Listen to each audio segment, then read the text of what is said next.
In this video, we will be completely disassembling the trigger box of the SSG11.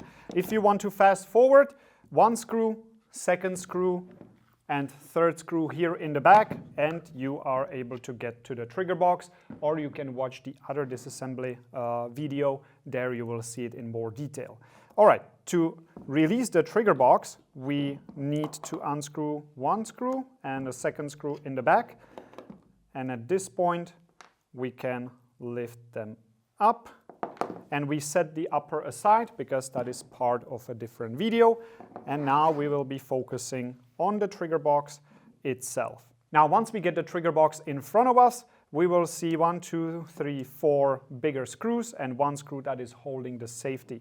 Now, these big screws, they are screw glued. So make sure you have the correct size bit that fits snugly inside and doesn't wobble a whole lot. If you have too small of a bit, you can strip the bit or you strip the screw. We don't want that. Make sure that it's nice and tight in there. Now, they are rather big, so heat should not be required. If you need to use heat, we have a dedicated video on how to do that. In this case, we don't really find it necessary. You just need a little bit more force. So let's get to it. Let's just open it. We get proper grip on it. And this is about how much force you will need. That's 2 out of 4. There we go, another one. And last one, also possible without heat. So there we go. We just make sure they are unscrewed completely. And now we can lift it up slowly. Nothing will jump out too much, but we don't want it to completely fall apart, so I can also show you how it looks on the inside. We need a little bit more unscrewing, so the screws release actually everything that they are holding. At this point, all of these screws are all the same. You don't need to keep them separate. There is nothing more to it. Here we still have the safety. Notice that the screw actually protrudes a little bit inside. That actually goes into this hole. That's going to be important when we assemble it again. That's going to be part of the other video. Here we have one spring that we set aside. This is basically just a puzzle at this point.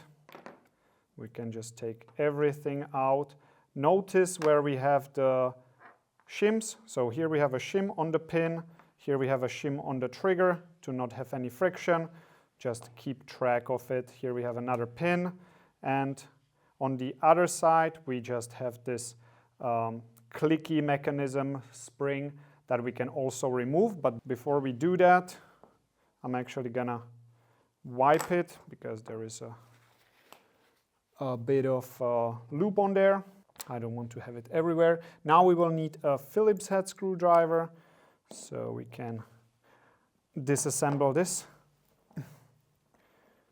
Make sure to use a proper fitting Phillips head.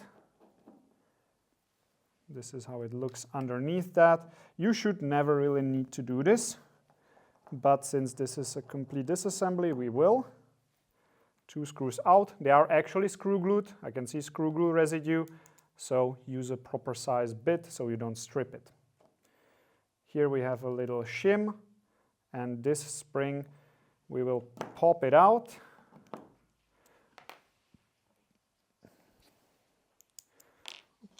For that, I'm just gonna take something a bit more pointy so I can get to it, and don't lose it.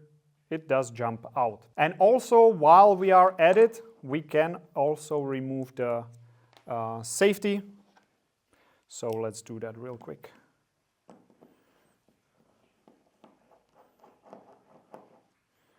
Again, Phillips head, and the spring, as you will notice, is actually captured on that particular screw, so we will just leave it there. Now, if you are wondering how to remove this spring, let's take a look at that.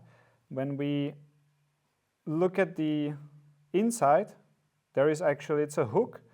It looks like a loop, but it's actually open. So we just need to twist it so the opening is on the side. and we just open it, hook it over.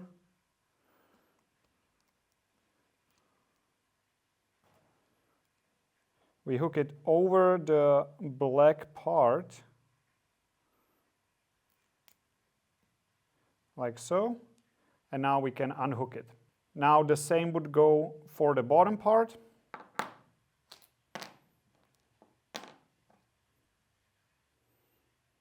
This one is a little easier. You can even do it with just your fingers.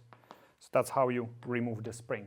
All right, now we have everything in pieces and we can now assemble it in the next video.